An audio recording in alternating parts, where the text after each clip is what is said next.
Bonsoir tout le monde. Donc on se retrouve ce soir pour la pause JV du week-end qui aura lieu pour le moment. En tout cas, je suis en phase de test, je suis en bêta test. Donc je disais que pour le moment je suis en bêta test là au niveau de mon planning. Donc cette vidéo aura lieu le dimanche à 21h pour le moment. On verra bien ce que ça va donner. Donc comme là il n'y aura pas de gameplay, je sais pas ce qu'il va en être avec le gameplay à l'avenir. Là dans cette vidéo il n'y aura pas de gameplay de toute manière parce que d'une je n'ai pas eu le temps cette semaine. Je n'ai pas avancé non plus dans mon avancement autour des jeux vidéo. Voilà, j'ai eu pas mal de problèmes avec l'iOS 26. Et bon voilà, ça me fait rigoler aujourd'hui mais j'ai moins rigolé. Là en début de semaine j'ai beaucoup moins rigolé. Donc voilà, là j'ai pris quelques gros sujets cette semaine. Donc on va commencer avec un sujet que je trouve très intéressant parce que ça va rebondir finalement sur ce que j'ai dit il y a 2 semaines.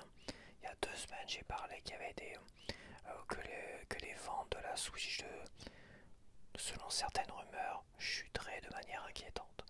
Évidemment on a battu des records. Le premier mois de vente de la Switch 2 c'est 6 millions de ventes, 6 millions d'unités. Rien que pour le premier mois. Là on serait aux alentours peut-être de 8 millions d'unités. C'est vraiment pas mal du tout, elle a battu tous les records au moins sur le premier mois. Et faut pas oublier que la première Switch s'est vendue la première année à peu près 15 millions d'exemplaires. Je crois que c'est 14,7, un truc comme ça. Donc voilà. Là où c'est inquiétant, c'est qu'à un moment donné tu perds totalement le rythme des ventes.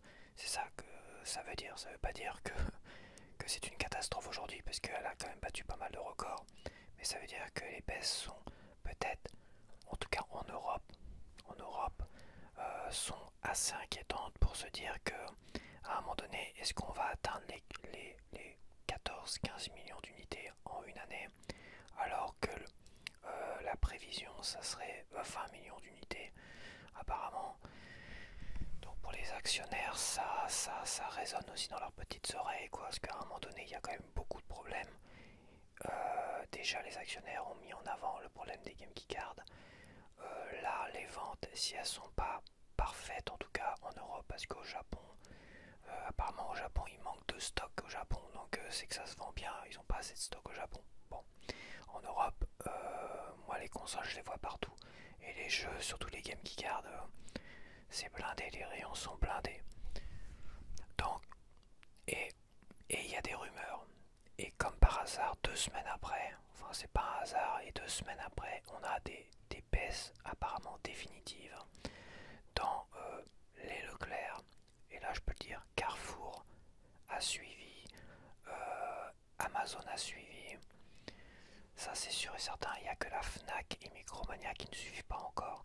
Mais eux déjà ils n'avaient pas de prix d'appel, ils restent sur les prix officiels d'origine du départ, et généralement ils mettent un temps avant de baisser les prix. Alors c'est quoi cette baisse de prix? Donc apparemment par rapport au prix officiel de départ il y a 50 € de moins sur la console seule et sur la console pack Mario, et aussi sur le pack Pokémon Zeta qui n'est pas encore sorti. Et bah il y aura une baisse de 50 € par rapport au prix qui était censé être, c'est-à-dire je crois 509 € ou 519. Attends, 40, 50, c'était 509. Ça devait être 509. Et la console seule, ça devait être 470. On va dire 510, 470. Et les prix d'appel pour la console en pack Mario, c'était que 10 € je crois de réduction. C'était 499. 10 ou 20 € je ne sais plus. Et pour la console seule, c'était une trentaine d'euros. C'était de 470 à 440 €. Oui, je l'ai payé 440 €. C'était vachement avantageux parce que si tu mettais le jeu Mario en boîte, ça te revenait à la console et le jeu 510 €. C'est-à-dire, eh bah, à 10 € près, t'avais un vrai jeu physique et pas un jeu numérique à la con. Bon, peu importe, aujourd'hui la console seule est à 419 €, 420 €. C'est-à-dire qu'elle est à 50 € moins chère que le prix officiel d'origine. Et elle n'est seulement qu'à 20 € moins chère que le prix d'appel d'origine par rapport à Leclerc et certaines boutiques. Ce qui n'est pas le cas de Micromania qui font les prix officiels et Et pour la Fnac, c'est pas vraiment les prix officiels, c'est entre les deux. La Fnac, c'est bon. Ils sont entre les prix officiels, quoique ils ont dû remonter au prix officiel. En tout cas, là j'ai regardé, il n'y a pas de prix baissé à la Fnac, ni à Micromania, ni à la Fnac. Bon, voilà. Donc ça fait quand même 50 € de moins que le prix officiel. En 24 heures, ils se sont tous accordés. Il paraît qu'il y a d'autres boutiques en Europe, ils ont fait pareil. Donc, qu'est-ce que ça veut dire? Nintendo n'a pas communiqué officiellement dessus et je pense pas qu'ils communiqueront officiellement dessus. Car si c'est vraiment un problème de vente, ils vont pas communiquer dessus. Voilà, ça va se faire officieusement, on va baisser les prix officieusement pour essayer de redonner de la dynamique aux ventes, oui, de la dynamique aux ventes, surtout avant les périodes de Noël, parce que là on va commencer à acheter les cadeaux pour les gamins. C'est maintenant, c'est en octobre. Je pense que c'est Nintendo qui a fait ça officieusement pour redynamiser les ventes en Europe. Voilà, donc la baisse inquiétante des ventes, apparemment, et bah ça se confirme avec ces baisses de prix, difficiles à savoir. C'est pour ça que j'ai regardé Micromania, surtout Micromania, parce que Micromania ne propose que les prix officiels. Par rapport à Leclerc, Amazon, tout ça, qui sont sur des prix d'appel. Donc les prix d'appel, on les a déjà dit, c'était 440 € au lieu de 470 pour la console seule, et 500 € au lieu de 510 pour la console en pack. C'était pas exceptionnel pour la console en pack. La console en pack, les prix d'appel, j'ai trouvé pas du tout avantageux en fait. J'ai trouvé vraiment pas du tout avantageux, c'est une dizaine d'euros, peut-être 20, encore je suis moyennement sûr. Mais je trouvais ça pas du tout avantageux. Et là, les consoles en pack, même celle qui n'est pas encore sortie avec Pokémon, alors que Pokémon c'est censé se vendre, mais ça se voit au niveau des ventes d'Amazon, on voit ça se vend pas beaucoup. Même si Amazon c'est pas une généralité, hein, voilà, faut le dire aussi. Mais on voyait que ça se vendait pas beaucoup, et même la console en pack Pokémon qui n'est pas encore sortie, boum, 469 €. Bon, il y a un truc quand même de bizarre. Alors où se situe le prix vraiment officiel numéro 2 ou officieux Amazon numéro 2, contrairement au prix d'appel? Bon, en tout cas, je pense que c'est pas une purge. J'ai entendu, oui, c'est une purge pour vider les stocks et tout ça. C'est pas possible que ce soit une purge. Pour la simple et bonne raison que le pack Pokémon Zeta n'est pas encore sorti. Tu vas pas purger une console de tes stocks que tu n'as pas encore reçue dans tes stocks. C'est pas possible parce que tu vas pas purger une console qui s'est super bien vendue au départ en précommande à 2 mois de Noël. C'est pas possible, tu vas pas purger tes stocks comme ça. Et puis en France, ça se fait pas beaucoup. Je crois que t'as même pas le droit. T'as pas le droit en France de purger comme ça. Aux États-Unis, ils peuvent se le permettre dans les Walmart, tout ce que tu veux. En France, t'as pas le droit de faire ça. D'ici quelques jours, Micromania va suivre, la Fnac va suivre, et même le compte, ça se trouve Nintendo, le eShop de Nintendo, là, enfin la boutique Nintendo sur Internet, leurs consoles, ça se trouve, vont baisser aussi. Peut-être pas non plus, peut-être pas. Donc à voir, ça sera dans toute l'Europe, ça se confirme de plus en plus, ça se répand. Après la petite musique, comme quoi les ventes sont réellement catastrophiques, bah, se confirme malheureusement. C'était presque évident. Après, ça rebooste quand je vois les commentaires. Il y en a qui sont intéressés. Il y en a qui hésitaient, qui n'avaient pas les moyens. Ils disent ah bah ça m'a motivé. Il y en a qui apparemment ont commandé le pack Pokémon, le pack machin.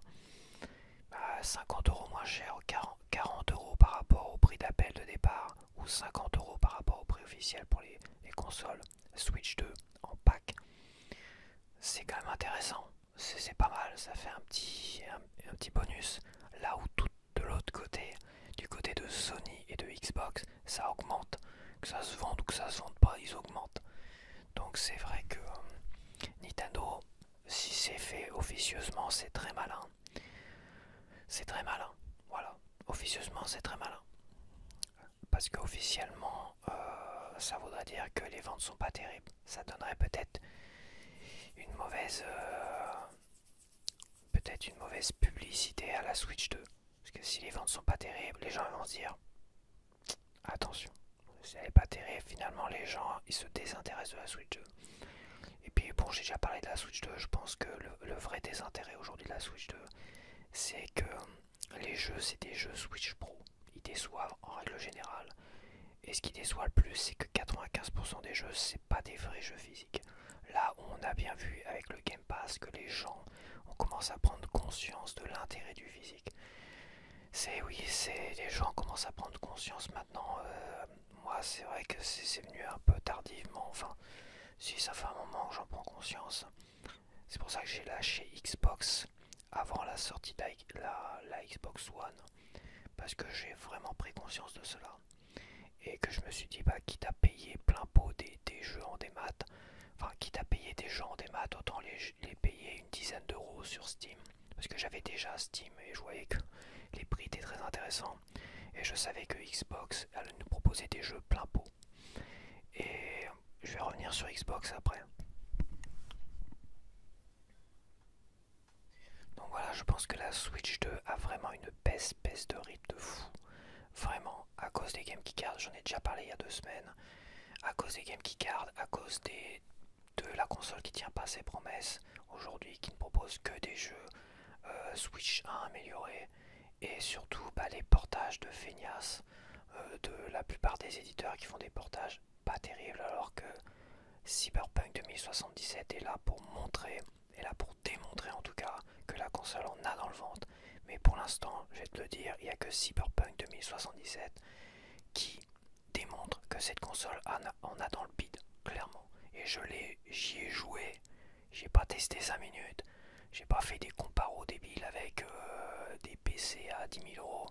J'y ai joué, je l'ai fini et je peux t'assurer une chose, que ça montre clairement que la console Switch 2 en a dans le ventre. Mais pour l'instant, il n'y a que ce jeu-là. Il n'y a pas de jeu Nintendo qui nous ressortent des éditions Switch 2 avec, c'est pareil, les cartouches édition Switch 2. La mise à jour, tu dois la télécharger sur le disque dur de ta console. Mais c'est quoi ces conneries, quoi? C'est quoi cette merde? C'est quoi cette merde Nintendo, putain? Alors baisser le prix, c'est bien. Mais en fait, les gens qui vont l'acheter, la Switch 2, je vous le dis tout de suite, vous allez vous retrouver. Bon, peut-être que vous en avez rien à branler des Game Keycards et des éditions Switch 2 à la con. Mais rien que pour l'espace de stockage, ça va poser un problème. Vous serez obligé de passer à la caisse avec des cartes SD Express encore et encore. Et c'est vendu 60 € la petite carte de 256 mots. Hein. Je suis désolé, ça va vous coûter la peau des couilles de faire du démat ou des Game Keycards à la con. Ça va vous coûter la peau des couilles sur Switch 2. Voilà. Ceux qui restent comme moi que des jeux pleins de cartouches, ils vont déjà moins dépenser. Mais une chose est sûre, ça va pas nous coûter la peau des couilles. Hein. Parce que la vache, je peux t'assurer que les Final Fantasy Remaster, quand ils vont sortir, ça coûte de 100 Go le premier, 150 Go le deuxième. Et le troisième, on sait pas encore, mais je peux t'assurer qu'il n'y aura pas assez de ton disque dur de la Switch 2, ni de la carte SD à 256 Go où tu auras mis 60 € dedans. Il faudra que tu en rachètes une deuxième de 60 €. Évidemment, si tu veux conserver tes jeux en démat sur tes disques, parce que on l'entend la petite musique. T'inquiète pas, de toute façon, même s'ils ferment les serveurs, moi je garde mes jeux en démat, en téléchargement, comme ça, tout ça, sur mes disques durs et compagnie. C'est ce que moi je faisais au début avec Steam. Avec Steam, je me dis, je les télécharge tout, j'en ai rien à branler. J'achète des gros disques durs. Et au fil des années, il y a eu de plus en plus de jeux de plus en plus lourds. Et surtout les Gears of War 5, Gears of War 4 et Gears of War Ultimate à coup de 100 Go dans la tronche. Gears of War 4 c'était 120-130 Go dans la gueule. Hein. Je dis putain la vache, je peux t'assurer une chose, qu'à un moment donné, tu dégages tout parce que t'as besoin de place sur ton PC. Et voilà, et après c'est au petit bonheur la chance s'ils retirent des jeux, et je sais qu'ils ont retiré des jeux parce que je vois des fiches totalement grisées, totalement vides. Je sais même pas quel jeu c'était. Dans mon panier, je vois des jeux qui ont été grisés, donc des jeux qui ont été supprimés dans mes favoris, dans mon panier. Et il y a des jeux qui ont été grisés, je pense. Hein. Alors à moins que, je ne sais pas, je vais pas m'avancer, mais parce que oui, j'ai pas vérifié, j'ai pas. Il y en a tellement, puis il y en a tellement que j'ai abandonné de côté. Je suis même pas sûr de tout ce que j'ai quoi. Hollow Knight apparemment je l'avais déjà sur PC. Final Fantasy 7, le premier remaster, hein, pas le remake super beau. Je l'avais apparemment déjà. Voilà, je sais qu'il y en a un qui m'avait demandé un gameplay. Je lui dis quand il sera en solde, j'achèterai. Et là j'ai vu que je l'avais. Bon, certains trucs que j'ai que je pensais pas avoir. Donc voilà. Donc oui, la Switch 2, est-ce que ça vaut le coup de se précipiter? Est-ce qu'il faut pas appuyer pour faire baisser encore plus les choses? Ça, je pense que là, il y a une vraie faiblesse, il y a une vraie faille. Et pour tous ceux qui voulaient, qui étaient dans le boycott à cause vraiment que du prix, et bah là, il faut exploiter cette faille, hein. Il faut insister. Si tu craques maintenant, bah voilà, je suis désolé, mais c'est ça, faut exploiter la faille. Tu vois qu'il a une faiblesse, tu vois bien que c'est officieusement, c'est pour pas que les gens croient que ça se vend pas, alors que ça se vend pas, quoi, apparemment en ce moment. Et bah, tu peux exploiter la faiblesse. Après, si c'est pour acheter une Switch 2 maintenant et te gaver de Game Key Card, qu'est-ce que tu veux que je te dise? Oui, non, je te le conseille pas du tout, quoi, ça c'est sûr et certain. Parce que ça va être comme avec le Game Pass, ça va chouiner à un moment donné, quand il n'y aura plus que les Game Key Cards. Ouais, elles sont trop chères tes Game Key Cards, ouais, j'arrête les Game Key Cards, je retourne à des jeux physiques. Oui, mais il n'y a plus de jeux physiques. Voilà, parce que tu t'es gavé de Game Key Cards, on s'est tous gavés de Game Key Cards, enfin pas moi en tout cas. Et au final, terminer les jeux physiques, donc tout va augmenter, allez vas-y. Non, je pense qu'à un moment donné, c'est une bonne nouvelle. Ce que je veux dire, ça reste une bonne nouvelle. Ce qui est une bonne nouvelle, c'est qu'à un moment donné, les gens prennent conscience que le physique a son importance et c'est un vrai concurrent au démat et au prix cher. Voilà, c'est important. Et c'est important que cette Switch 2 baisse. C'était une bonne nouvelle parce qu'elle baisse. Mais surtout, ça va remettre d'équerre Nintendo. Ils vont arrêter de faire de la merde. Ils vont arrêter d'augmenter les prix de trop. Ils vont arrêter de nous faire chier avec leur Game Key Card. Parce que je suis persuadé que les ventes de Game Key Card, c'est toujours encore plus catastrophique qu'au départ. C'est sûr et certain. Voilà, c'est sûr et certain. Et ça y joue énormément. Ça y joue énormément. Voilà. Et de toute façon, j'ai bien vu que les prix avaient baissé. Regarde Metroid Prime 4. Tu le trouves à 51 euros. 51 euros en prix d'appel. Et il n'est proposé qu'à 70 euros au lieu de 80 euros par rapport à Bonanza. Et 90 euros par rapport à Mario Kart. Tu vois quand même qu'il y a des jeux qui baissent. C'est des éditions Nintendo Switch 2, d'accord? C'est pareil que Pokémon, il a 51 euros aussi. Ceci étant, si je dis pas de conneries, les premiers Nintendo Switch 2, Jamboree, les Zelda et Kirby Adventure, ils étaient vendus 70 euros plein pot. Hein. Ah ouais, c'était 70 euros. Ouais, mais non, non, non, ils sont jamais descendus à 51 euros. Jamais. C'était 59 euros max prix d'appel. Donc ils étaient vendus 20 euros plus cher, 80 euros. Ouais, c'est ça. Déjà, les Nintendo Switch 2 édition sont vendus moins cher. Les nouveaux jeux comme Metroid Prime 4 sont vendus 10 euros moins cher. Et en prix d'appel, bah, ça fait 51 euros. Donc, déjà au niveau des jeux, j'ai senti une baisse. Il y a une baisse, une petite baisse qui se fait sur certains. Voilà, les Game Key Card, bah, tu vois bien que ça baisse, quoi. Les Split Fiction en code dans la boîte, ils cherchent à te le fourguer à 35 euros là, sur Amazon. Évidemment, ils vont en vendre un petit peu parce qu'il y en a qui achètent des codes dans la boîte 35 euros. Qu'est-ce qu'il faut pas? Vraiment, c'est pas grave. Mais ça, c'est pareil, c'est une minorité par rapport à la grande majorité de passionnés qui veulent des jeux complets en boîte. Voilà. Et avec ce qui s'est passé avec le Game Pass, il y a un réveil des consciences qui, moi, je trouve ça très positif. Et puis voilà. Voilà. Donc évidemment, si tu as les moyens et tu as envie de la Switch 2, achète la Switch 2. Mais si pour toi elle est encore trop chère et si pour toi toutes les games qui cardent tout ça, ça te fait vraiment chier, bah il faut appuyer là où ça fait mal pour Nintendo pour qu'ils change tout ça au mieux. C'est comme ça, c'est là qu'il faut jouer.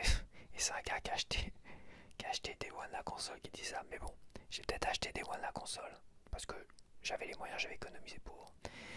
Surtout une chose, je n'ai pas acheté de Game Key Card. Voilà, et je n'ai pas acheté de jeu des maths Switch 2 non plus. Pas de Game Key Card, pas de compte dans la boîte, pas de démat Switch 2, pas de DLC à la con. Ouais, pas de DLC Switch 2, pas de DLC de Bonanza, pas de DLC de Zelda, même si. Parce que j'ai acheté les Nintendo, les éditions Nintendo Switch 2, mais même ça, je vais te dire, les éditions Nintendo Switch 2, je vais être très regardant là-dessus. Je vais être très regardant là-dessus. Story of Season, ils m'ont téléchargé 90% du jeu sur la cartouche, hein. Enfin sur le SSD. Sur le SSD, donc non, non, je vais arrêter les Nintendo Switch 2 édition, voilà. Et je suis désolé, mais Metroid Prime 4, ça va être peut-être le dernier jeu Nintendo Switch 2 édition que j'achèterai. Voilà, c'est quasiment sûr parce que je pense que j'aime pas ces cartouches-là non plus. J'aime pas ces cartouches-là. Je trouve que c'est n'importe quoi, c'est de la grosse merde. C'est de la grosse merde d'être obligé de télécharger sur le disque dur tout un tas de données, tout ce qui est mise à jour graphique. Je trouve que c'est de la grosse merde. Voilà. Bon, dans le deuxième gros sujet, je voudrais parler de l'IA. De l'IA assez rapidement, l'évolution de l'IA. Alors, il y a plusieurs mois, j'ai parlé de l'IA dans un Minuit avec Dormeur et de l'avenir. J'ai anticipé un peu l'avenir où je disais que finalement, tous les graphismes et les dessinateurs, surtout dans le monde de la papeterie, des livres, des cartes, des oracles et des tarots et tout ça, déjà là, ils étaient envahis par des trucs faits par IA rapidement et tout ça. Et c'était en train de tuer tous les dessinateurs, tous les graphistes. C'était en train de les assassiner à la vitesse grand V. Aujourd'hui, on a vu plein de gens partager des choses. On a vu une vidéo d'une femme là qui me disait, alors qui disait devant la caméra, sur chaque plan, qu'est-ce qui est vrai? Ça c'est vrai, ça c'est faux. Et évidemment, tu te prêtes au jeu. Alors tu te dis, ça à mon avis, ça c'est faux. Et tu te rends compte en fait qu'elle fait disparaître quasiment le chariot dans lequel elle était. Et tu te rends compte que certaines choses étaient vraies, alors que d'autres étaient fausses et que tu pensais que c'était le contraire. Donc tu vois, c'est très dérangeant parce que sur des images réalistes, et là on parle pas de dessin, et on parle pas de graphisme, de dessin comme ça c'est du pain béni. Je veux dire, ça, l'IA elle te fait des trucs nickel comme ça, en un claquement de doigts, hein. Alors que ça c'est un dessinateur qui a fait ça au départ, hein, qui a mis peut-être des mois et des mois à créer ça. Et oui, c'est ça le truc. Ça, hop, en 2 minutes, l'IA te fait ça, c'est terminé. Maintenant, les dessinateurs et les graphistes, ils peuvent crever. Terminé. Là, ça va toucher le cinéma et ça va toucher les développeurs. Déjà, on va parler de Halo. Apparemment, Halo, un des derniers développeurs qui était au niveau artistique, graphiste et tout ça, un des derniers développeurs comme ça a quitté le navire, sans en dire plus, mais en sous-entendant qu'il y avait un vrai problème. En tout cas, on le saura dans un an, il va tout dévoiler, mais plus que des rumeurs, on a très bien compris que l'IA et Microsoft, Xbox avait insisté sur le fait qu'ils allaient travailler énormément avec l'IA, et l'IA finalement va remplacer toute la direction artistique, tous ces développeurs spécialistes en dessin et en graphisme qui créent finalement la DA des jeux, quoi, qui font plein de dessins comme ça pour après les mettre en animation, tu vois. Ils font plein de dessins, plein de croquis, ils créent Marcus Phoenix, Dom, Anya, toi. Ils les créent sur différents plans et tout ça.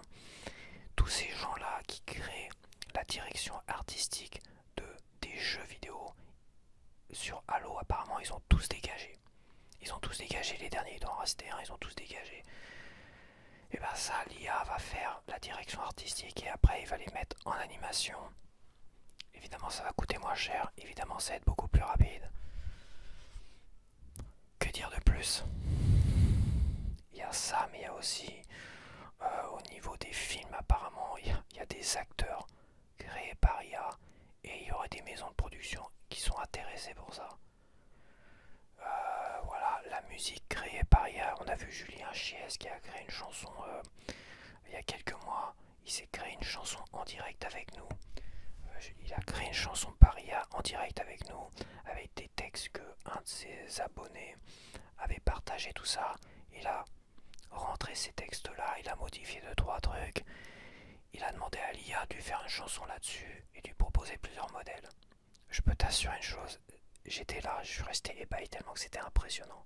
Tellement que le résultat final, tu dis putain mais il a fait ça devant mes yeux, en direct, en une demi-heure, en 1 heure, parce qu'il a pris beaucoup de temps mais c'était passionnant. En 1 heure, putain mais en 1 heure, t'as vu à quel point l'IA était effrayante. C'était effrayant. Voilà. Je pense que il y a quelques mois, je m'étais en garde pour le monde des dessinateurs et des graphistes. Mais là, ça devient dangereux et inquiétant pour le monde du jeu vidéo, pour le monde artistique, des chanteurs, des tout ce qui est chanteur et même le cinéma. Le cinéma, ça va être un truc de fou. Là où je regrettais tous les Ghibli faits au crayon, au dessin, par rapport au dessin fait en numérique. Et oui, le numérique, ça reste déjà le numérique une étape qui déjà a été dramatique pour le côté dessiné, tous les vieux dessins animés qui étaient faits à la main. Ça a un charme, c'est un charme que n'a pas eu le numérique, les dessins numériques. Pareil pour les grands dessins animés, les grands Ghibli. Quand tu vois Voyage de Chihiro, tu le vois, Mononoke et tout ça, tu vois que c'est fait à la main et tout ça, c'est magnifique. Tout ce côté, ça se ressent énormément. Quand tu vois tous les films d'animation en total numérique aujourd'hui, en dessin numérique on va dire, putain la vache, ça a beaucoup moins de charme. Mais l'IA, là où l'IA est encore plus effrayante que ça, c'est que l'IA tu verras pas la différence. L'IA bientôt, elle fera des films d'animation à la princesse Mononoke en te, en te, en confondant finalement carrément des centaines et des milliers de gens qui ont travaillé à la main pendant des années, des mois et des années sur un dessin animé.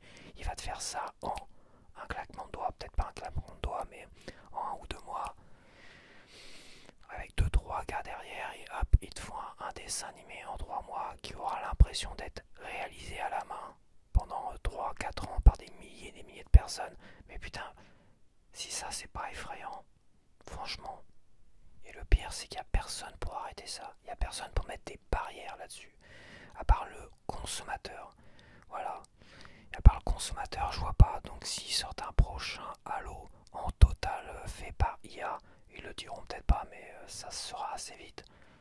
Et bah ça sera au consommateur de dire, je suis désolé, je mets pas 70 € dans un Halo qui est fait par IA. Voilà. Ça sera au consommateur. Est-ce que le consommateur résistera?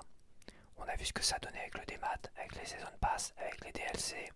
C'est pour ça que je dis que c'était une bonne nouvelle de voir des gens réagir par rapport au Game Pass. C'est surtout par rapport au prix. Hein, donc, par rapport au prix, mais ils ont pris conscience pour beaucoup que le HAL physique c'était pas si mal. Bon. Que dire? Que dire que l'IA va devenir bien plus dangereuse que Terminator en fait. Non mais je te jure. Terminator, comme on imaginait l'IA dans les années 80. C'était l'intelligence artificielle dans une machine. Voilà. Il y avait beaucoup dans les années 80, beaucoup de nanars comme ça avec des robots, avec une intelligence artificielle qui commençait à développer des émotions et tout ça, et commençait à se retourner contre l'homme, et à flinguer l'homme, et à essayer de prendre le pouvoir. Il y a eu Terminator, il y a eu beaucoup d'autres films. Et en fait, là où Matrix finalement a été précurseur à beaucoup mieux anticiper l'avenir de l'IA, c'est que Matrix, en fait, et bah. Matrix, c'est quoi Matrix en fait? Bon, je vais pas spoiler Matrix. Si tu connais pas Matrix, bah. Passe ce passage-là. Mais Matrix, c'est quoi en fait? Matrix, ce sont les machines, enfin c'est l'intelligence artificielle, ce sont les intelligences artificielles qui ont pris le dessus sur l'homme et qui se servent à un moment donné de l'homme comme combustible, comme énergie en fait, et font naître plein de bébés dans une sorte de matrix, dans une sorte de système, une illusion en fait créée par IA qui font croire que tous ces bébés qui sont enfermés dans une sorte de truc qui crée de l'énergie, enfin les bébés sont là, grandissent, deviennent des hommes, et les humains sont des piles en fait, sont des piles pour l'IA, et oui, l'IA et toutes les machines et tout ça qu'il y a derrière. Et en fait ces humains là croient être nés dans la réalité. Et en fait la réalité c'est la matrix créée par l'IA qui laisse... C'est très compliqué à expliquer, hein, mais je pense que pour ceux qui connaissent Matrix, voit très bien de quoi je parle. Et en fait, Matrix a été précurseur finalement sur ce qu'on va vivre. Est-ce qu'on va vivre ça? Et ben, je pense qu'on a plus à s'inquiéter finalement de l'IA qui va peut-être se servir de nous pour ça. On est déjà dans une Matrix. On est déjà dans la matrice en fait, c'est ça. On est déjà peut-être dans la matrice. En fait, je pense qu'on a plus à s'inquiéter de l'IA par rapport au monde. Moi j'avais dit un truc intelligent, et oui, j'avais dit un truc intelligent, ça arrive. J'avais dit un truc intelligent sur l'IA dans ma vidéo, justement, Mini avec Dormeur, où j'ai développé l'IA. C'est qu'à un moment donné, l'IA va pousser les gens à ne plus faire d'efforts pour créer des compétences. Voilà, l'IA te pousse à ne plus faire d'efforts. Moi, l'IA, bah, j'ai abandonné le dessin, voilà. Je fais du graphisme en dessin, j'étais en train d'apprendre à faire du dessin. C'est même plus motivant, quoi. Je veux dire, ça pousse les gens finalement à ne plus faire d'efforts à dessiner. Ça pousse les gens à ne plus faire d'efforts à créer et à apprendre des instruments de musique. Ça va pousser les gens à ne plus développer des jeux. Ça va pousser les gens à ne plus faire de la comédie parce qu'on va être remplacé par des trucs par IA et tout ça. L'IA sert aussi à faire des doublages. Ils reprennent les voix de vieux doubleurs. Il y en a qui se sont plaints pour Lara Croft là. Il y en a qui se sont plaints. Quand même, il y en a qui se sont plaints qu'on leur a piqué leur voix sans avoir fait appel à eux, sans avoir eu de rémunération. C'est quand même incroyable. C'est-à-dire que tu peux prendre la voix que tu veux, de l'acteur que tu veux, tu piques sa voix et l'IA va faire le reste et le nécessaire. D'ailleurs, je me demande si dans le Indiana Jones, c'est vraiment l'acteur qui a prêté sa voix ou c'est l'IA en accord, j'imagine, avec l'acteur, parce que sinon ça serait pas passé. Mais ça va être ça, quoi. Au départ, on va avoir des accords avec des acteurs et on va leur piquer l'IA. Enfin, on va leur piquer leur voix avec IA pour reproduire la voix dans les jeux, dans les films et tout ça. Ça commence petit à petit, mais ça empire à une telle vitesse. À une telle vitesse. Entre mon discours d'il y a quelques mois, peut-être en avril, mars-avril, je ne sais plus, et aujourd'hui, il y a quoi, 6 mois qui sont passés, et en 6 mois, tu vois pas l'évolution. Dans 2-3 ans, c'est bon, on est tous matrixés, enfin, on est tous dans la matrice, hein, en train de... Ça va être ça, ça va être un truc de fou, ça va être un truc de fou. À nous, consommateurs, de mettre les hauts là, parce que tu te doutes bien que les gros producteurs, les grosses productions, que les grosses légumes qui s'en mettent plein les poches, eux, t'inquiète pas, ça va être, ils vont dégager tout le monde, tous les gars de talent qui existent encore aujourd'hui, le peu qui reste aujourd'hui, tous les gars de talent dans le monde du jeu vidéo, parce que là on parle de jeux vidéo, ils vont tous les dégager, ça va faire du pognon pour eux, et bah c'est à toi de protéger ça en ne consommant pas les choses faites par IA. Voilà. À un moment donné, ils vont être obligés de récupérer tous ces gars-là qui ont beaucoup de compétences et d'une certaine manière, ça va relancer d'une certaine manière les gens à s'intéresser au développement de jeu et donc à se créer des compétences. Parce qu'aujourd'hui, quelqu'un qui veut devenir développeur de jeu, je suis désolé, dans sa tête, j'imagine qu'il doit se dire bah c'est mort, ça sert à rien, je vais pas faire des études de développeur de jeu par exemple, je connais pas les études, faire des études de développeur de jeu alors que derrière l'IA est en train de remplacer tout le monde et dégager tous les directeurs artistiques et compagnie. C'est pareil pour le dessin, c'est pareil pour le chant, c'est pareil pour tellement de choses qu'à un moment donné, c'est à nous de mettre le haut là. Voilà, parce que la loi, t'inquiète pas que la loi, ils sont de mèche, toutes les grosses légumes, la justice, tout ce que tu veux, ils sont tous de mèche. Donc c'est à toi, consommateur, de mettre le haut là.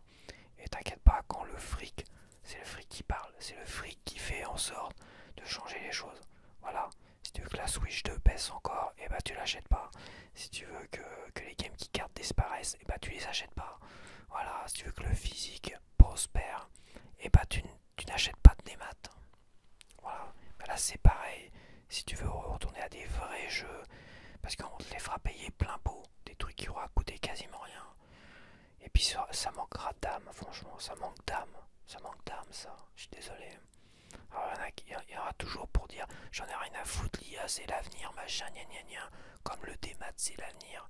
Il y aura toujours pour dire ça. L'IA c'est l'avenir, je suis désolé. Mais l'IA, moi j'y ai pas touché jusqu'à présent. Et j'ai pas envie d'y toucher en fait. J'ai pas envie de me dire qu'un jour, putain, j'ai dépassé j'ai dépassé la limite qu'il ne fallait pas franchir moi, tout seul. Parce que c'est tentant pour moi, c'est tentant de l'IA, me servir de l'IA pour faire des fiches, des machins, tout ce que tu veux, ou pour me faire une stratégie pour ma chaîne, tout ça. C'est tentant d'utiliser l'IA. Je pourrais faire des chansons, t'en compte, des vrais, comme Julien Chies, faire des putains de chansons avec l'IA, de fou. Des chansons en ASMR chuchotées. Voilà, je te donne des idées, ouais, c'est ça. Mais j'ai pas besoin de faire ça parce que je peux le faire tout seul. Je peux chanter, chantonner. Alors c'est vrai que ma voix pour chantonner, ça va être compliqué. Hein. Mais c'est vrai me servir de l'IA pour faire du humming. Et du humming, j'ai beaucoup de mal. Je sais pas pourquoi le humming, je sais pas pourquoi ma respiration, j'y arrive pas. Faire du humming, j'ai l'impression d'étouffer quoi. Je suis en apnée quand je fais du humming. Et ben avec l'IA, je pourrais faire des chansons du humming pendant 2 heures. Mais du bon humming quoi, du bon humming sans fausse note, hein, je peux te l'assurer. Hein. Je pourrais être là à faire du bon humming, je pourrais faire semblant comme ça, je pourrais même demander à l'IA de me représenter là en image. J'aurais pas même plus besoin de me casser les couilles à enregistrer comme ça. Quoi. Voilà. Et même l'IA pourrait reproduire ma personnalité là, en faisant des grands gestes comme ça. L'IA, mais tu diras, il dira, hop, je vais faire ça, et ça se trouve là. Ça se trouve là, c'est pas moi. Là, ce que tu vois, c'est l'IA. Voilà. Ça sera ça. Donc il y a aussi un piège. Putain, mais c'est quoi l'IA? C'est quoi la réalité? Il y a un vrai piège. Comme je dis, à nous de faire attention, à nous de nous concerter entre passionnés et se dire attention, ce jeu a été fait par IA, j'en suis persuadé. Après renseignement, oui, il a bien été fait par IA. Bam, tu consommes pas. Si tu consommes, t'es baisé. Ils vont te baiser de toute manière, ils vont te vendre des jeux plein pot qui sont faits avec l'IA, donc avec les pieds, sans âme, sans rien, et toutes les compétences, ces gens qui nous ont créé des Gears of War, des super jeux de fou, Yu Suzuki avec les Outrun, et Halo Combat Evolved, le tout premier, putain, ça, ces gens qui ont créé des trucs comme ça, ils disparaîtront demain, je suis désolé, c'est pas possible. Il y a le combat du démat et du physique. Moi, je suis pro physique et je vais combattre ça. Les Game Keycards, je vais les combattre. Et maintenant, il faut que je combatte l'IA aussi. Putain, la vache. C'est quand qu'on va arrêter de nous casser les couilles. Hein. C'est quand qu'on va arrêter de nous casser les couilles et nous proposer des vraies œuvres en physique, en machin, enfin palpable quoi. Et qu'on arrêtera de nous casser les couilles et nous baiser avec les prix toujours plus cher, plus cher, plus cher. J'en ai marre. Voilà. Donc, ok. Ça, c'était un gros sujet aussi.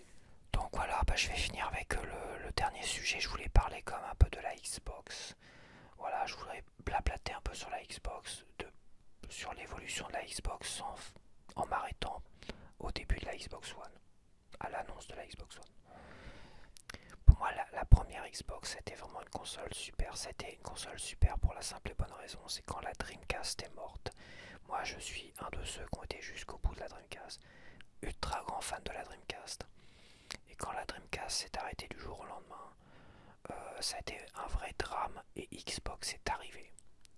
Xbox est arrivé comme sauveur, clairement sauveur de tous ces orphelins de Sega et de la Dreamcast. Oui, comme sauveur. On le dit pas assez, mais Xbox est arrivé avec sa grosse boîte carrée là. Cette espèce de gros X, hein. C'était une brique, une grosse brique de fou. Mais c'était une console qui avait quand même de la classe. Et ils sont arrivés et finalement, elle a souvent été considérée comme la Dreamcast numéro 2. Donc tous les gens ont été sur cette console là et ont été quand même contents de voir que tous les jeux Sega qui comptaient sortir sur Dreamcast finalement sont sortis sur cette Xbox. Alors je pense que Outrun 2 était sûrement prévu sur la Dreamcast, hein, il était sûrement en développement. Et bah on l'a vu sur Xbox, toi, la toute première. C'est le seul jeu qui me reste Xbox. Et quand la Xbox est arrivée, on était triste. On s'est dit, bon, on n'aimait pas la PS2. Je vais te dire, on n'aimait pas la PS2. On détestait la PS2. Ces enfoirés, ils ont fait de la pub plein pot en disant, on est la console la plus puissante et le reste c'est que de la merde en gros. Franchement, on ne pouvait pas aimer la PS2. On pouvait vomir la PS2. Et les jeux qui sortaient à la fois sur Dreamcast, qui étaient sortis quelques années avant, je crois, là, la PS2, les jeux étaient plus puissants sur Dreamcast que sur PlayStation 2. Je peux t'assurer qu'ils étaient plus puissants. Je veux dire, tu voyais les mêmes jeux, ils étaient plus puissants. Les jeux qui sortaient à la fois sur Dreamcast et sur PlayStation 2, ils étaient plus puissants. Mais t'avais toujours des gars, des acharnés, qui disaient voilà, c'est plus puissant sur PlayStation 2. Bon bah écoute. Et puis de toute façon, les pubs à la télévision, ils disent que la console c'est la plus puissante. Donc ferme ta gueule avec ta Dreamcast. Bon, écoute.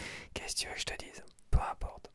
Mais oui, nous on avait une vraie détestation de la PlayStation 2 et de tous les fanboys PlayStation, parce que oui, des fanboys ça existe depuis la nuit des temps.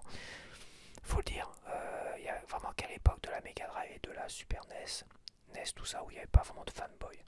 On allait jouer sur la Super Nintendo à côté, machin, tout ça, et eux venaient jouer sur la Mega Drive. Il n'y avait pas vraiment de... Toutes les consoles nous faisaient envie. Il n'y avait pas vraiment de fanboy. Les fanboys sont arrivés, c'est pas compliqué. Ils sont arrivés quand les jeux ont commencé à sortir sur les deux plateformes. Sur la PlayStation 1 et la Saturn, là on a eu des fanboys. Parce que t'avais exactement les mêmes jeux qui sortaient sur les mêmes consoles. On a eu le Need for Speed, on a eu Resident Evil, qui sont sortis à la fois sur Saturn, à la fois sur PlayStation 1. Et après on a des jeux sur Dreamcast, on a eu Alone in the Dark 4 qui était sorti sur les deux, on a plein de jeux qui étaient sortis sur les deux. Et là, il y a eu des fanboys parce que ma console est plus puissante que la tienne, tatatier, en comparant exactement les mêmes jeux. Quoi quand même, il y avait quand même au niveau de la Super Nintendo, je me rappelle qu'au niveau de la Super Nintendo, il y avait quand même des fanboys, je sais plus où, mais je me rappelle un détail comme ça, où certains disaient la Super Nintendo est bien plus puissante que la Mega Drive. Ouais, je me rappelle un truc comme ça, j'ai un vague souvenir de ça, je sais plus qui disait ça. Ça devait être dans les magazines de jeux vidéo. Il y avait un truc comme ça et il y avait un débat comme ça et moi ça m'énervait. Et je me disais ouais elle est pas mal la Super Nintendo mais t'as vu les putains de jeux Sega qu'on a? T'as vu les jeux de fou qu'on a? Attends, donc bon, il y a eu un faux débat comme ça avec la Super Nintendo. Je pense que ça a dû commencer et émerger avec la Super Nintendo. Mais ça a vraiment pris de l'ampleur avec la Saturn et la PlayStation 1. On s'est tourné vers la Xbox parce qu'on détestait PlayStation à un moment donné. Pourtant j'avais eu la PlayStation 1 et j'étais content de la PlayStation 1 quand je l'avais eu. On détestait PlayStation. Avec la PlayStation 2, je trouvais que c'était un peu... On en voulait à PlayStation 2 plus qu'à Sega d'avoir fait de la merde. Et finalement, on s'est tourné vers Xbox, qui nous a tendu la main, nous les fans de Sega. Et franchement, on a eu plein de bons jeux sur la première Xbox. On a eu plein de bons jeux. Voilà. Je suis content d'avoir... Et surtout, pas plein de bons jeux, mais on a eu surtout... Alors ça, c'est la version remaster. La version remaster d'ailleurs qui a un switch entre la version originale et la version remake. C'est plutôt une version remake. Remake avec un bouton, tu pouvais switcher entre la version originale et la version remake, contrairement à la Master Chief Collection. Et c'était pas mal ça. Et c'est là que tu voyais qu'il y avait un vrai gap entre la version remake et la version originale. Donc je vais revenir à la première Xbox. Donc la première Xbox est sortie quand même avec Halo Combat Evolved. J'aurais bien aimé le garder en boîte comme ça. Car bon, c'est mythique. La jaquette de Combat Evolved c'est pas la même que celle-là. Ça c'est une jaquette originale. Mais quand tu vois qu'elle est sortie avec ce jeu-là, donc on a tous acheté ce jeu-là. Et graphiquement, bah, c'était clairement au-dessus que de la PlayStation 2. Mais vraiment au-dessus de la PlayStation 2. Là, elle a mis une claque à la PlayStation 2. Parce que Halo Combat Evolved, ça a été une méga claque graphique. Même si aujourd'hui, quand tu revois l'original, tu dis putain, ça a quand même vieilli. Mais à l'époque, ça a été une méga claque graphique. En plus, c'était un jeu en coopération. Un jeu qui proposait une IA. Tiens, encore l'IA. Une IA exceptionnelle. Et oui, mais il faut pas jouer en facile. Je lance un message quand même à certains testeurs de jeux vidéo qui a critiqué l'IA de Halo en jouant en facile. Hein. Si tu joues en facile, c'est sûr que l'IA, tu te rendras pas compte que l'IA est exceptionnelle. Non, il faut jouer comme dans des modes un peu plus difficiles, hein. De préférence. Halo, ça joue en légendaire de toute façon. C'est clair, quand tu connais Halo, maintenant tu joues en légendaire, point barre. Quand tu connais pas, bon, tu joues un peu en dessous, puis après, voilà. Mais avec une IA exceptionnelle, une direction artistique incroyable. T'avais des zones un peu ouvertes comme ça, enfin un peu beaucoup beaucoup ouverte, ça donnait une impression de vertige tellement qu'elles étaient grandes. En coopération à 2 joueurs, il y en a qui prenaient le volant du 4x4 du Bunky là, enfin je sais plus comment ça s'appelle, du Warthol, je me rappelle plus du nom. Et il y en a un qui montait derrière et qui prenait la mitrailleuse. Alors pendant que l'autre il conduisait, il passait entre les ennemis comme ça, puis il tournait autour des ennemis. L'autre il essayait de mitrailler comme ça. Putain, mais qu'est-ce qu'on a pris un pied dément sur ce jeu-là. Et il n'y avait pas que ça. À 2, je me rappelle, à un moment donné, un niveau qui était incroyable. Tu commences la nuit, t'arrives avec des snipers dans les mains, t'as des big snipers de fou. T'es là, t'arrives à 2 avec des big snipers. Donc tu te caches la nuit dans les herbes et tout ça, et tu snaps les mecs, et t'avances comme ça. À un moment donné, t'as une sorte de putain de vaisseau là, un vaisseau convenant qui est là. Et à un moment donné, bah, t'affrontes des grosses créatures là, des énormes créatures, tu commences à affronter des grosses créatures. Et à un moment donné, tu es happé. Tu vas dans le vaisseau convenant, tu es happé par le vaisseau convenant et tu montes dans le vaisseau convenant.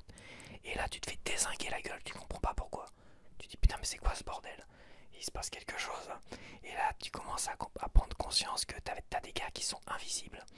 Des élites qui sont invisibles, qui ont des putains d'épées là. Des épées laser et qui te sont en train de te découper la gueule comme ça. Alors là, je peux te dire que le challenge il est violent. En légendaire, c'est quelque chose, mais déjà qu'on l'a dû le découvrir en peut-être normal, difficile. On a peut-être fait en difficile. Mais déjà là, ça te fait ça. Là, je peux te dire que ça c'est un putain de jeu. Ça, c'est un jeu qui a marqué. C'est un jeu qui a marqué parce que il était conçu pour t'en mettre plein les yeux, pour que tu passes un moment incroyable et que tu vives une aventure incroyable. Et Combat Evolved, franchement, il m'a marqué. Et là, je t'ai expliqué un niveau, mais je pourrais parler de la bibliothèque. Putain, mais la bibliothèque. La bibliothèque, c'est le passage challenge en légendaire. Challenge en légendaire. Je l'ai fait tout seul en légendaire. À 2 déjà, on en chie. On en a chié pour le passer en légendaire. Mais la bibliothèque avec le petit robot qui fait oh, je suis un génie là. Putain, mais avec tous les parasites qui te tombent sur la tronche, la bibliothèque, le niveau de la bibliothèque, c'est mémorable. Et pourtant, il est simple. Hein. Il est juste très simple. Il n'y a pas vraiment de scénario. Il n'y a pas de truc exceptionnel comme le passage que je t'ai expliqué avant. Mais cette difficulté, ce challenge, la bibliothèque, c'est mythique. Franchement, c'est mythique. C'est ça, voilà. Ça, c'est le premier jeu qu'on a eu avec la Xbox. La toute première Xbox. Parce qu'il est sorti au départ de la Xbox. Et ça a été mémorable. Et c'est pour ça que moi, la première Xbox, je la mets clairement au-dessus du lot. Même si, la Xbox 360, on a eu quand même la trilogie Gears of War, quand même, faut le dire.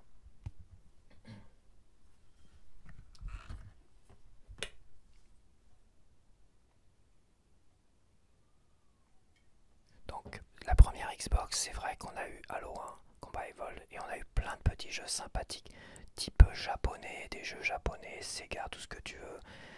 On a eu Panzer Dragon Horta, tout ça, on a eu plein de petits jeux. Alors, Fable, il y a peut-être eu Fable sur la première, mais je ne sais plus. Mon frère était fan de Fable. Il a dû me prêter un Fable 2, je crois. Et j'ai jamais aimé Fable. J'ai jamais adhéré à Fable. Je sais pas, j'aimais pas trop le design. La direction artistique de Fable ne m'a jamais convaincu. Et oui, mon frère était fan. Mon frère était un grand fan de Fable. Et ça reste quand même une belle console, la première. C'est une belle console mythique. Les manettes, elles étaient exceptionnelles. Elles étaient énormes, mais qu'est-ce qu'elles étaient bien aussi. Et est arrivée la Xbox 360 et là, on a été, je me rappelle, à un Toys R Us. Il y avait en démonstration la Xbox 360 avec Call of Duty 2. Call of Duty 2. Le début de Call of Duty 2 où ils sont dans le camion comme ça, tu sais, et t'as le gars, t'as toi, le personnage qui est dans le camion et tu vois des... tu voyais des avions passer au-dessus de toi et tout ça. Mais franchement, graphiquement, je me rappelle à l'époque dans ma tête, c'était waouh, c'était un jeu ultra réaliste de fou et tout. On était là, mais je dis putain, mais comment on a réussi à atteindre un niveau de réalisme comme ça? Waouh, c'était incroyable, on était fous furieux quand on a vu ça. Alors moi, j'ai pas pu me la payer tout de suite, mais frangin, mon grand frangin a dû être le premier à se la payer avec justement Call of Duty 2. Et c'était, putain, la Xbox 360, elle a vraiment impressionné encore plus. Tu vois, ce genre d'impression, on se dit, waouh, c'est photoréaliste, c'est impressionnant. Ce genre d'impression, on l'a eu à plusieurs étapes au niveau des consoles et on l'a pu eu après. Voilà, peut-être qu'on a atteint peut-être un gros niveau, mais c'est vrai on a eu du mal à avoir à nouveau cet effet waouh en début de génération. Voilà. Et la Xbox 360, eh ben, c'est les Gears of War. C'est les Gears of War. Voilà, Gears of War 3, Gears of War 2 et Gears of War 1 que j'ai eu en pack parce que Gears of War au départ, il me faisait pas envie en fait. Quand je le voyais de loin, Gears of War, je dis ouais, il est super beau. Mais putain, qu'est-ce que c'est glauque? C'est quoi ce truc de merde là où ils se découpent? Ils ont des fusils avec des tronçonneuses, ils se découpent la tronche, c'est glauque. Il y a des monstres, ils les découpent. Wow. C'est une sorte de truc d'horreur. Franchement, ça me faisait chier. Franchement, je voyais Gears of War. Oh, c'est beau, ça me fait vraiment chier quoi. Ça me faisait vraiment chier d'acheter ça. Et puis à un moment donné, j'ai vu qu'il y avait un bundle copie. Je sais plus où j'ai acheté ça ou à qui j'ai acheté ça pour pas cher. Et moi, je voulais PGR 4, qui était finalement la suite, de PGR sur Dreamcast. C'était Projet Gotham Racing, ouais c'est ça. PGR, c'est Projet Gotham Racing. Et sur Dreamcast, c'est pareil, Projet Gotham Racing sur Dreamcast, putain, c'était un sacré putain de jeu. Ouais, c'était sur Dreamcast, attends, ôte-moi d'un doute. Le premier Projet Gotham Racing, c'était sur Dreamcast. Après, ça a dû sortir sur Xbox, mais j'ai dû le louper la série. Le 3 était sur Xbox peut-être. Non, le 3 était sur 360 et le 4 aussi. Mais j'avais dû louper le 2, peut-être que je l'ai fait. Mais moi je voulais celui-là, le Projet Gotham Racing 4. Bah c'est marqué en dessous, Projet Gotham Racing. Moi je voulais le PGR 4. Et donc j'ai pris ceux-là, donc t'as les deux jeux dedans. T'as même les deux livres dedans, ils pèsent 10 kilos. Ouais j'exagère, ils pèsent 2 kilos. J'exagère toujours. Mais il pèse son poids, je peux te le dire. Là-dedans, t'as deux grosses notices, t'as deux jeux. Je peux t'assurer qu'ils pèsent. Et en fait, j'ai joué à PGR 4. Je l'ai retourné de tous les côtés. J'ai fait tous les succès, parce que ouais, c'était le début des succès. Hein. Sur la première Xbox, t'avais pas ça. Et je l'ai retourné de tous les côtés, franchement. Et c'était après Halo 3. Et Halo 3, je faisais du multijoueur aussi sur Halo 3. Je l'avais retourné en légendaire, je l'avais commencé en légendaire, fini en légendaire. Et je m'amusais à faire tous les succès sur le live.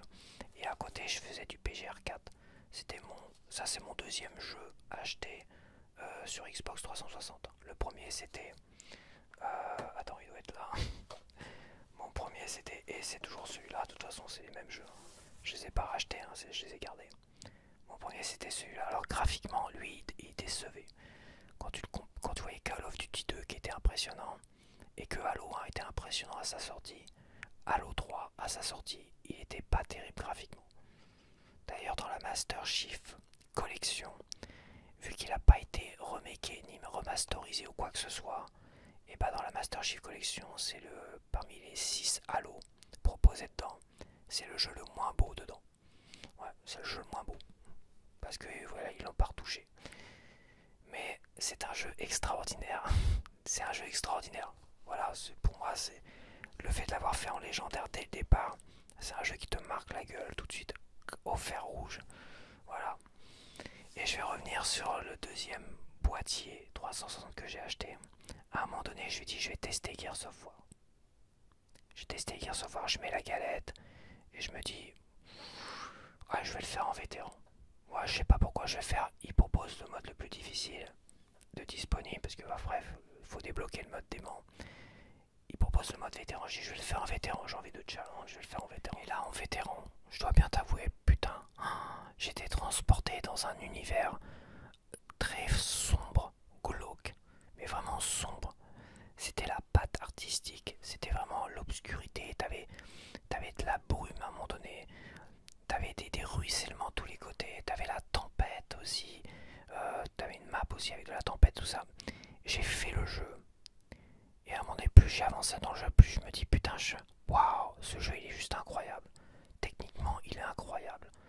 Euh, le, le, le rechargement éclair, au tout début, je le faisais pas. Je comprenais pas trop cette histoire de rechargement éclair, où je n'ai pas fait attention, je m'en foutais un petit peu. Et à un moment donné, pour avancer, il fallait que... Je me dis, pour avancer, qu'est-ce qu'il faut que je fasse? Et à un moment donné, j'ai commencé à utiliser le rechargement éclair. Et là, j'ai pu avancer et finir et battre le boss de fin et tout ça. Et en fait, ça a été pour moi une révélation. Un jeu qui me faisait pas du tout envie et tout ça. J'ai vu pour moi un jeu qui proposait le meilleur gameplay à l'époque. Et surtout le meilleur multijoueur qui soit. Avec, comme je te dis, la carte métro qui était en pleine tempête et tout ça. Les graphismes étaient fous. T'étais dans l'obscurité totale. Avec, quand t'avais les grilles là qui pouvaient te bouffer la gueule quand t'étais dans l'obscurité, il fallait que t'avances sur les petites zones de lumière. Tu passais de l'obscurité à la lumière. T'avais un contraste obscurité-lumière qui te mettait clairement dans le jeu. T'avais des ruissellements d'eau, de la brume. Pourquoi je parle de ça? Parce que dans la version Ultimate, ils ont enlevé tout ça.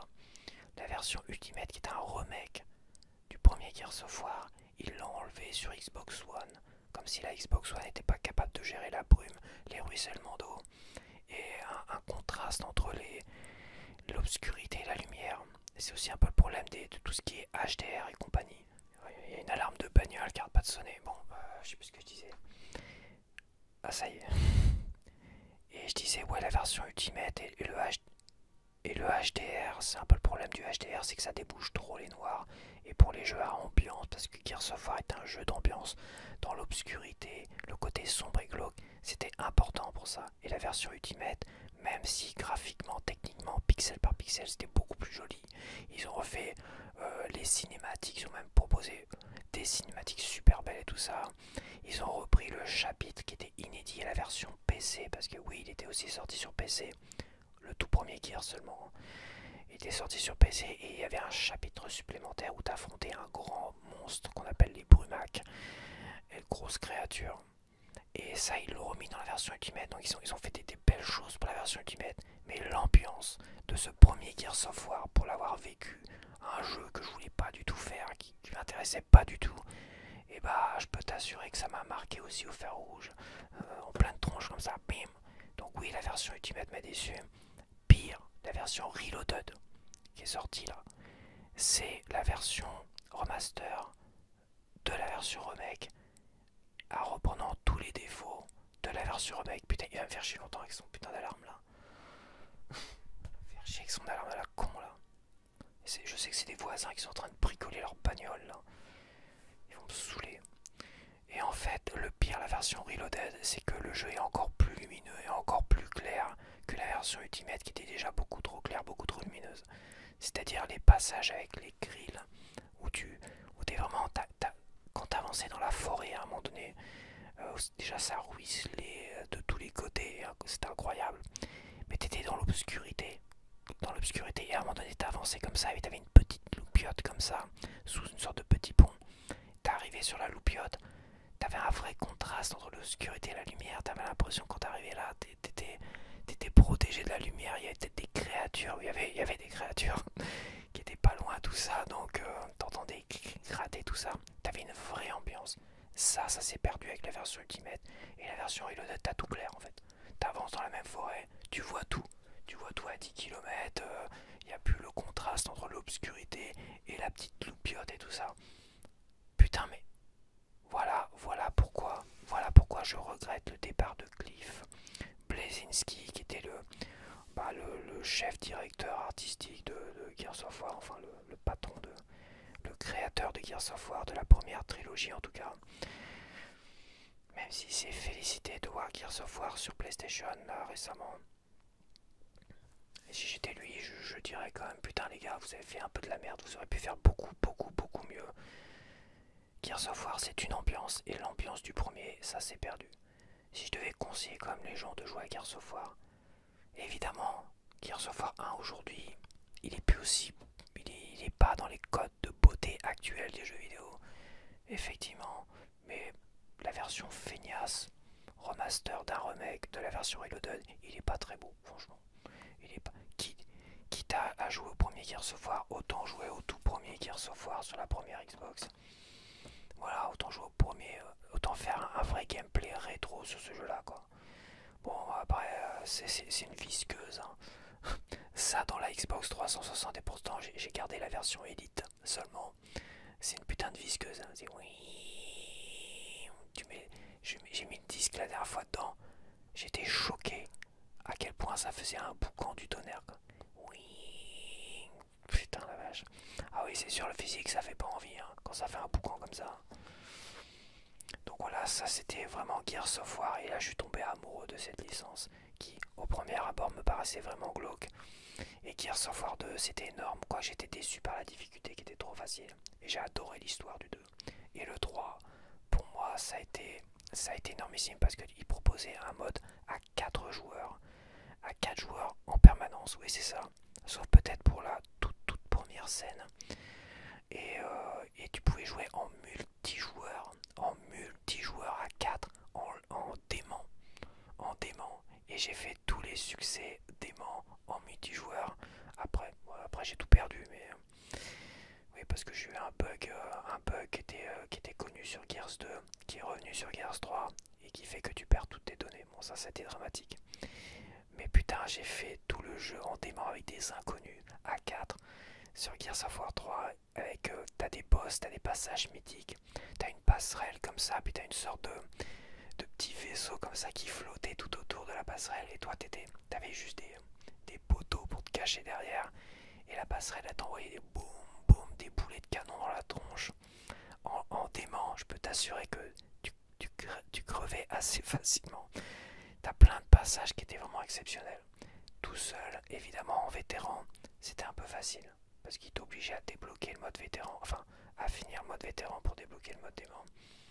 Et ce que je pouvais reprocher quand même à Gears 2 et Gears 3, c'est que c'était trop facile en vétéran. Quand t'as fait en vétéran le premier Gears, après c'est trop facile. Et je parle même pas du multijoueur, où j'ai fait des milliers, des milliers, des milliers d'heures sur tous les multijoueurs de Gears. Xbox 360, ça a été aussi Alan Wake, énormissime, ça a été Mirror Edge, ça a été le premier Dead Space, le deuxième Dead Space aussi, ça a été Mass Effect, ça a été énorme. Il y a plein de jeux, c'est vrai que je les ai pas gardés, parce que moi j'achetais beaucoup et je revendais pour m'en payer d'autres. C'était ça, sur 360, je l'ai beaucoup fait. Il y en a que j'ai gardé, le Halo 3, mon premier jeu, je l'ai gardé, les Gears, je les ai gardés. Mais c'est vrai qu'Alan Wake, Mass Effect 2, il y en a plein que j'ai acheté et finalement que j'ai revendu pour m'en payer d'autres en fait. C'était voilà, c'est ça, c'est aussi l'avantage du physique. Et il y avait vraiment pas mal de belles licences qui sont apparues comme ça. Il y a Bayonetta aussi, Bayonetta que j'ai gardé, tiens, qui doit être là encore. Bayonetta, un jeu Sega. Oui, c'était un jeu Sega. Et Sega a abandonné ce jeu-là et ça a été racheté par Nintendo. Bon, apparemment, ils ont toujours plus ou moins les droits. Mais bon, vu que c'est Nintendo qui a financé Bayonetta 2, Bayonetta 3, tu les verras nulle part autre que sur Nintendo.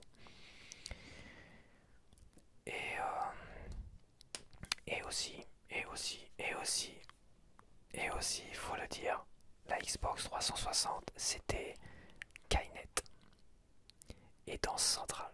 Putain, Danse Centrale, je suis pas un fan de danse, hein. Je veux dire, j'allais pas en boîte de nuit tous les week-ends, hein. Pas du tout mon genre. Mais quand j'ai testé Danse Centrale chez mon frangin, avec les neveux et les nièces là, qui étaient encore très jeunes, sur Poker Face, Poker Face, sur Lady Gaga Poker Face, putain, je me suis jamais autant éclaté sur un jeu. J'ai fait les 1000 G, j'ai fait tous les succès de celui-là, quoi. Voilà. J'ai fait Danse Centrale 2 aussi.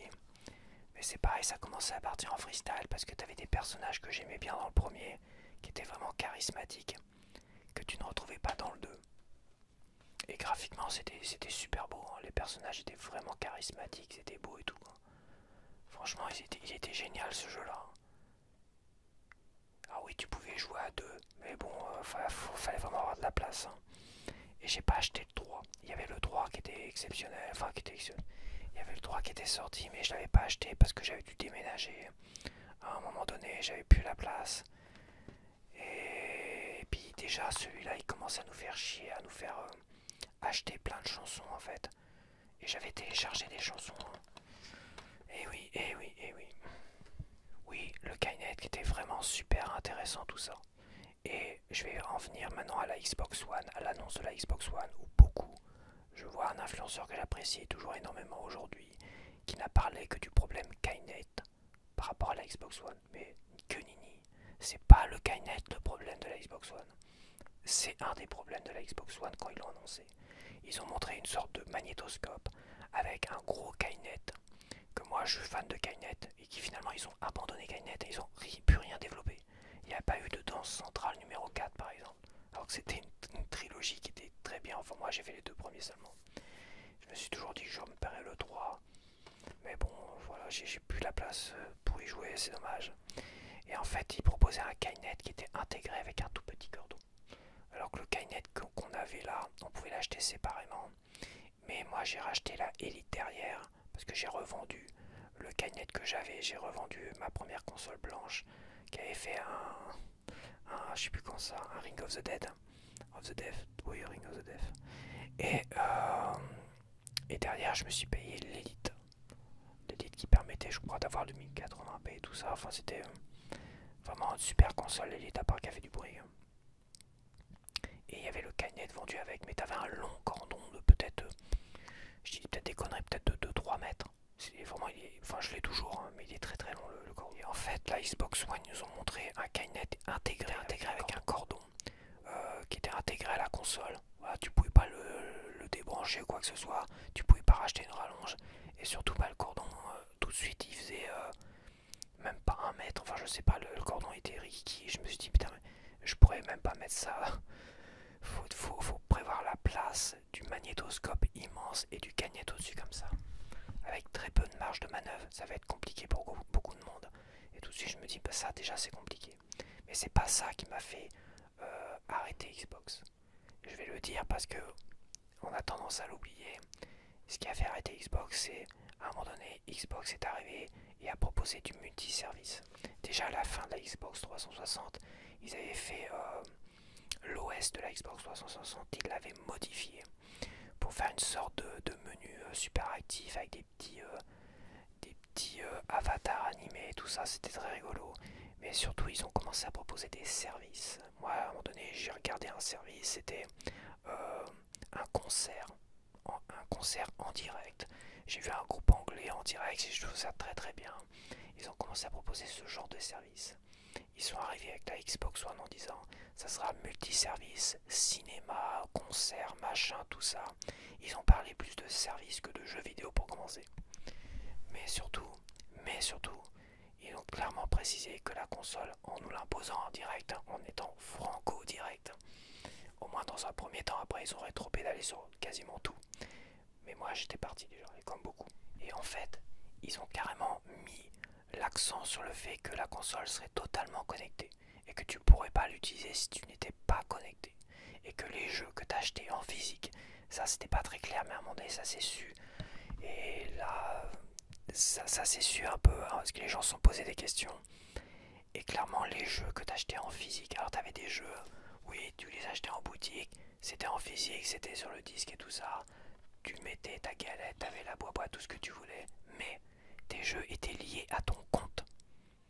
Les jeux étaient liés à ton compte comme des Game Key Cards avec un code. Ils étaient liés à ton compte. Tu pouvais pas les prêter. Voilà, tu pouvais les prêter en faisant comme ce que fait finalement Nintendo aujourd'hui avec les cartouches numériques. Il y avait un truc comme ça, il nous disait vous inquiétez pas, on va créer un système où vous pouvez prêter vos jeux. Ils commençaient déjà à nous bourrer le mot en disant oui ils sont liés à votre compte mais vous pourrez prêter vos jeux avec un système de prêt comme ça, comme les cartouches numériques de Nintendo. Il y avait déjà ils étaient là-dessus les enfoirés. Et bah tu pouvais pas revendre ton jeu. Tu pouvais pas le prêter comme tu voulais et tout ça. Et surtout le plus important, à une époque où la DSL ça plantait régulièrement. Moi j'ai eu des semaines et des week-ends sans internet et tout ça. Si t'étais pas connecté à internet, tu ne pouvais ni utiliser ta console ni tes services et tu pouvais pas jouer à tes jeux physiques parce qu'ils étaient liés à ton compte. Et oui, et ça, toi, ça c'est un point important. Je peux dire que ça, pour moi, ça a été stop. Je fais stop. C'est terminé. C'est terminé Xbox. Je vais sur PC, il y a plein de petits jeux à pas cher. et j'ai commencé à financer un PC gamer pièce par pièce. J'ai dû me payer, je sais plus quoi au départ, un boîtier, puis pièce par pièce, j'ai construit mon PC comme ça en plusieurs mois. Et je me suis fait. Et après, quand ils ont rétropédalé, c'est trop tard. J'ai plus confiance, c'est trop tard. Quand tu vois où ils en sont aujourd'hui avec leur Game Pass de merde, je peux t'assurer, et l'IA bientôt dans les jeux, je peux t'assurer que je ne regrette pas une seconde d'être parti. Et ce qui était bien, c'est qu'au moins j'ai pu jouer au Gears of War après sur PC. Gears of War Ultimate, j'ai testé, bon, je suis pas resté longtemps dessus non plus. Hein. Gears of War 4 était sympa à faire, le multijoueur était très sympa. C'est le multijoueur le plus stable que j'ai vu sur Gears of War. Et Gears of War 5. Bon, je vais pas parler de Gears of War 6 qui ne sortira peut-être jamais parce qu'ils ont fait des choix de merde. Et oui, c'est des gens, t'as l'impression qu'ils réfléchissent pas trop à ce qu'ils font. Quand ils te proposent de sacrifier un des personnages principaux au détriment d'un autre, à un moment donné, ça va être compliqué de faire un sixième Gears of War. À part de faire une branche avec tel personnage et une autre branche avec l'autre personnage. Ouais, tu peux y arriver, mais ça coûte tellement cher que finalement, t'as plus jamais entendu parler d'un Gears of War 6, alors que l'histoire de cette deuxième trilogie n'est pas terminée. Et qu'est-ce qu'on entend? On a une préquelle qui va arriver. Le manque d'originalité, quoi. Bon, c'est pas grave. Donc voilà, je pense que fallait parler, je pense, du côté positif de Xbox, parce que Xbox, ça a été un miracle après la Dreamcast. Voilà, un miracle, j'exagère, mais ils ont tendu les bras vers les joueurs et ils ont proposé, je vais te le dire, une vraie console de joueurs. Ils ont proposé des vrais jeux pour les joueurs et pour les consommateurs. Et la Xbox 360 est certes arrivée avec des DLC à la con, des Season Pass à la con.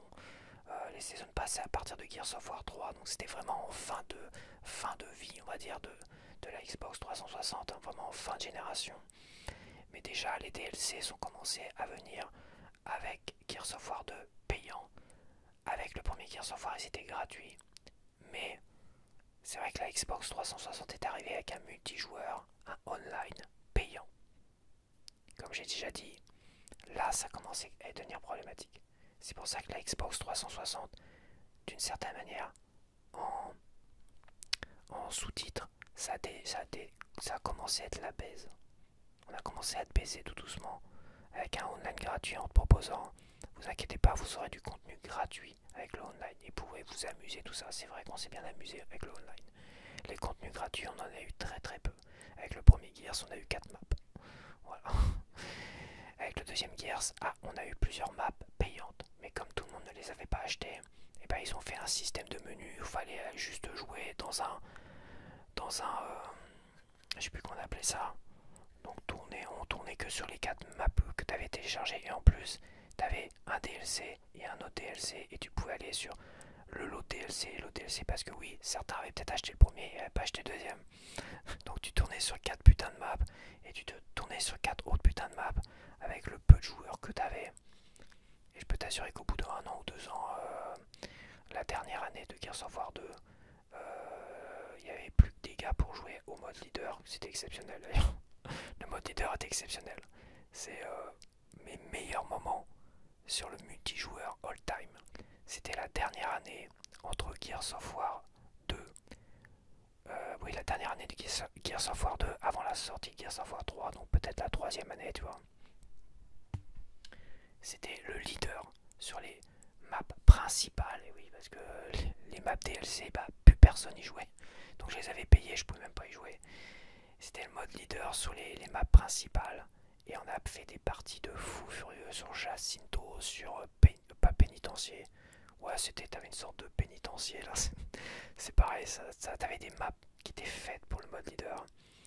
Et il y a eu la bêta aussi de Gears of War 3 et c'était génialissime. J'ai éclaté tout le monde.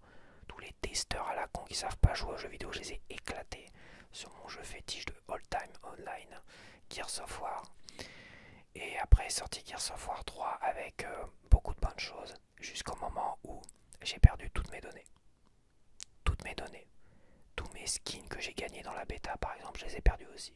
Tous les skins qu'il y avait eu avec quand tu précommandais à droite, à gauche, chacun proposait un skin Moi je devais avoir le Locust sauvage, d'autres avaient le Locust machin, milieu, tout ça. Et j'avais été acheté sur eBay tous les codes pour tous les skins qui allaient à droite et à gauche tellement que j'étais fan du jeu. J'avais acheté tous les skins qui traînaient. Tout ça, j'ai tout perdu. J'ai tout perdu, mais mon avancement, j'ai peut-être pas perdu, mais j'ai peut-être dit une connerie, mais j'ai pas perdu, je pense, mes succès. J'ai pas dû perdre mes succès, mais j'ai perdu toutes les médailles, tous mes machins, tout mon avancement.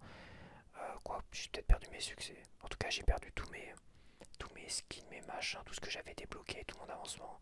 Et j'avais un online, j'avais repayé un online pendant 1 an ou 2 ans, je sais plus. Et là, j'ai fait, j'étais écœuré. Et derrière, pas longtemps après, il y a eu l'annonce de la Xbox One. Voilà, patatras, patatras, patatras. Et là, c'est là que je me suis rendu compte à quel point le online payant, ils nous sont bien foutus de notre gueule. Car ils ont commencé à faire payer les DLC. Pire, ils ont commencé avec des Season Pass à partir de Gears of War 3. Des Season Pass où tu payais en avance des maps, des contenus et le mode leader.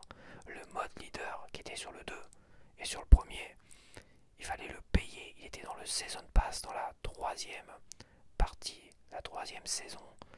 Il y avait le mode leader qui était tout cheaté en plus. Parce qu'ils ont proposé Jacinto qui était ouvert de tous les côtés. Et un mode leader ripou comme jamais. Je dis putain, tout ça pour ça. Un season pass de merde.